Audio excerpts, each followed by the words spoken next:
Hey there, welcome to Viking Preparedness. I am Pastor Joe Fox. So this morning, 3:30 in the morning, my dog is outside barking, and he's doing that kind of bark that my dogs do when they're after a small critter that is frustrating them because it's hiding under a log or under a brush pile or something. And if you have dogs, you know what I mean. You can tell what your different dog barks mean. And so he's going on and on and on and on, and I decide I'm going to come out and deal with that. And so I put on my new headlamp, which I'll be doing a video on here directly, and I grabbed another handheld light, grabbed my .22 pistol, because I'm figuring, this is a little critter. Again, I could tell by the bark. And I came out. I open up my front door. I've got the bright light on, headlamp on, I open up my front door and it squeaks, which I like. And then I just and my dog is, so I'm opening up my front door, my dog is behind me, and I turn on my light ahead of me just to see where I'm going to go off the steps. I'm going to go around the corner. And right where I'm sitting, in this part of the garden, there was a big deer. Oh, it ran away.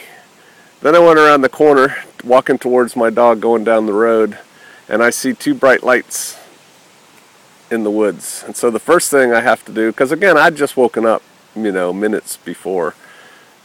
I'm thinking, all right, where are my son's goats? Because he's been tying them out here and there.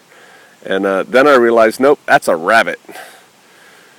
And so I zapped the rabbit, and then when I did that, it scared my dog. He quit barking and came up on the porch. And so I have no idea what he was barking at. So that was my midnight, middle of the night little thing. I've been wondering lately, and this is the subject of this video, what the heck is going on with Saudi Arabia and Qatar, which is spelled Qatar, in that part of the world. What's going on with them vis-a-vis Syria, and so I've been doing some research on that, and I'd like to share with you what I think I understand about that region. And if somebody knows something different, because I do not claim to be a Middle Eastern expert, but I think all of us better get smarter on that region of the world and what's going on. If anyone knows better, go ahead and chime in.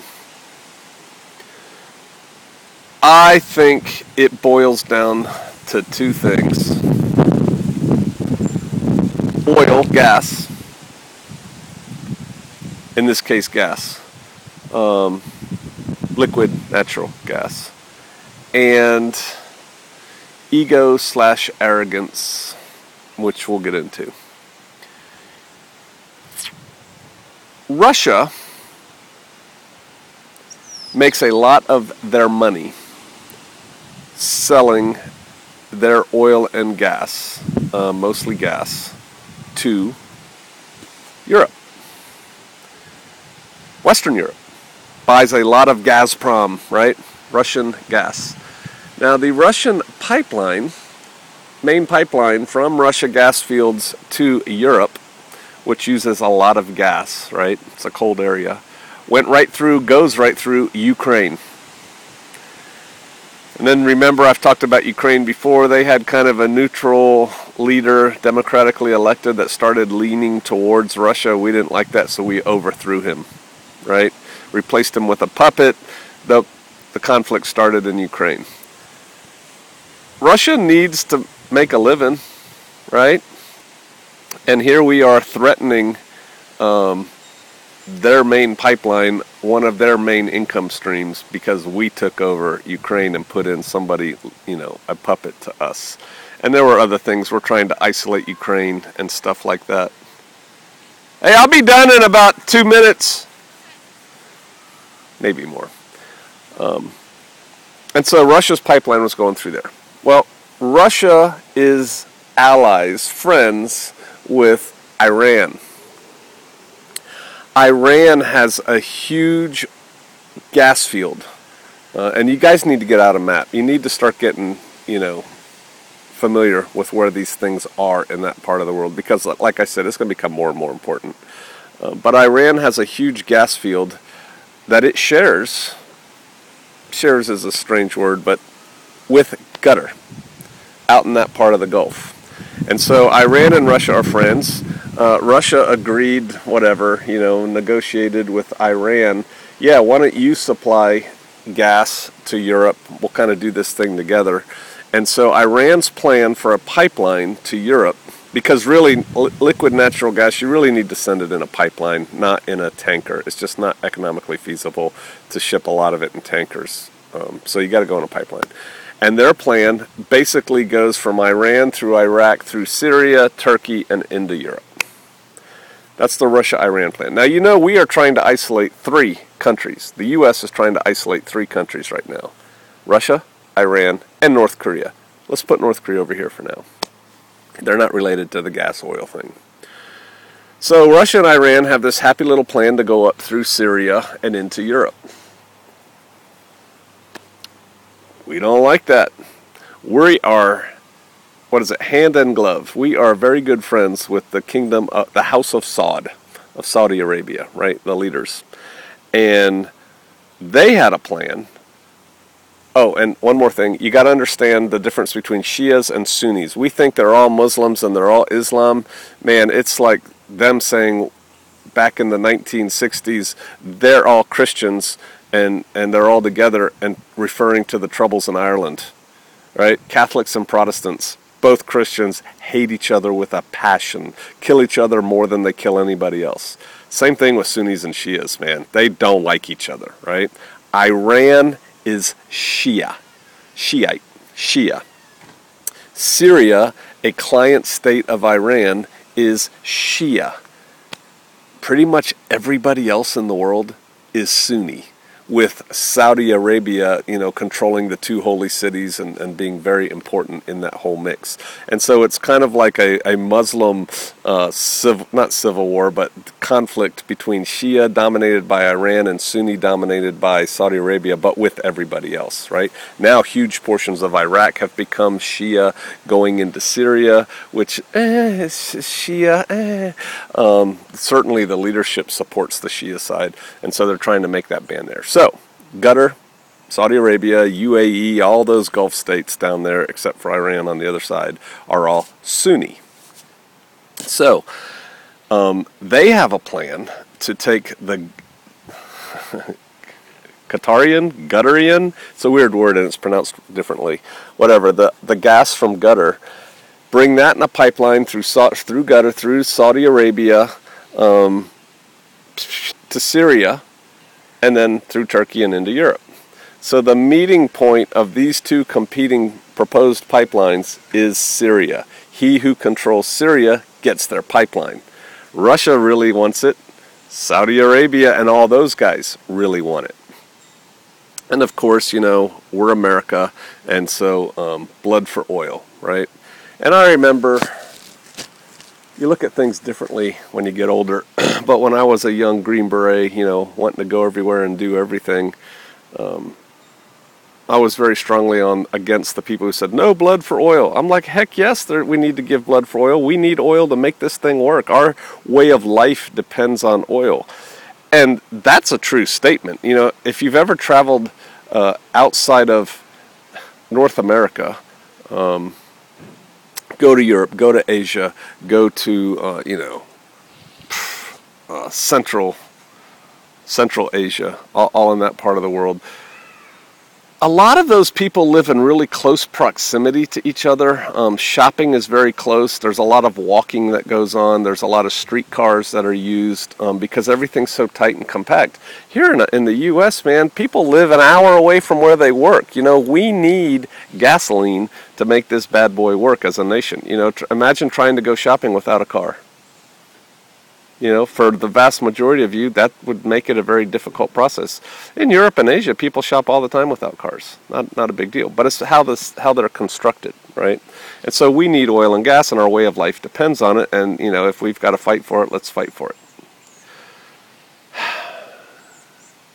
Now that I live out here, you know, I don't use nearly as much gas, my attitude is mellowing. Although, come on, I realize everybody can't live this way, right? So, all right, so we've got the competing Saudi versus Iran, Sunni versus Shia. Iran aligned with Russia, trying to get 2 pipelines through Syria. Let's fight for control of Syria. Whoever controls Syria wins the pipeline. It's for kind of a lot of the marbles. Not maybe all the marbles, but a lot of the marbles. So then what is up, I'm thinking to myself, with this all of a sudden turn against Qatar by Saudi Arabia and others? You know, all of a sudden Qatar is a bad guy. Well, it's their gas we're trying to get into Europe. It's all about them. Why are suddenly they looking like the bad guy? And it looks like the U.S. is not really weighing in on Qatar's side, so it's kind of like, yep, go ahead and do what you need to do. We have a huge, expensive, billions of dollars base in Qatar, right? Star Wars stuff. Not literally. So what's going on there? I think to myself. So then I figure it out. And I think this is what's going on. Qatar was just a little pimple on the butt of Saudi Arabia until the oil and gas, the gas fields got developed. And then all of a sudden they've got a say, right?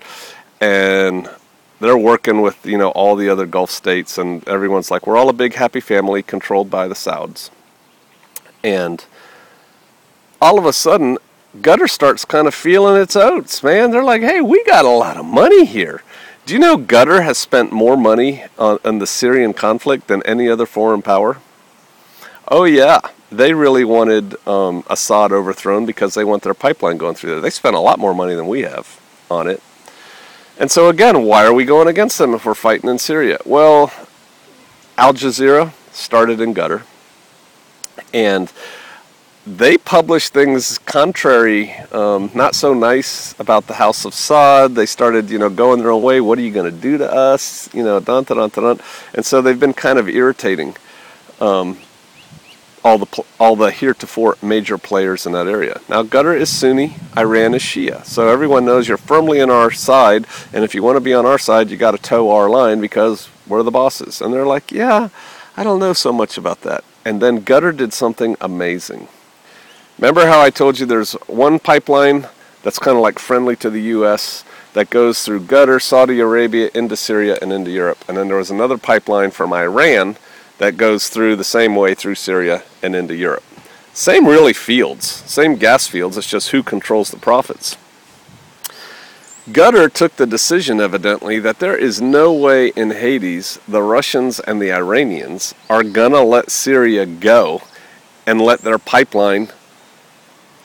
pipeline go up through there. It's just not going to happen. And so they did something no one foresaw. They took a strategic shift towards Iran, Shia Iran, and their Sunnis. And then they took the attitude of, hey, it's just business. Maybe we can do some working together. They also funded and are funding Iranian, client terrorist, Hezbollah, Hamas, stuff like that, Shia. They're helping fund them, which makes the Saudis really mad because the Saudis are really focused anti-Iran, anti-Shia. And all of a sudden, it's like these people start they're not going to the other church, but they're starting to, do yard sales with the other church, if you will.